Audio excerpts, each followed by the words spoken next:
गरुडगमन तव चरणकमलमिह मनसि लसतु मम नित्यम् गरुडगमन तव चरणकमलमिह मनसि लसतु मम नित्यम् मनसि लसतु मम नित्यम् मम तापमपाकुरु देव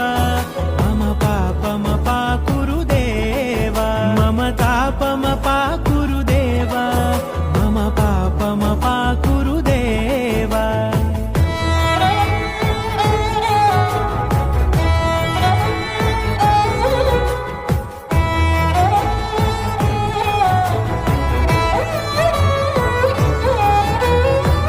जनयन विधि नमुचिहरण मुख विबुध विनुत पद पद्मा जल जनयन विधि नमुचिहरण मुख विबुध विनुत पद पद्मा विबुध विनुत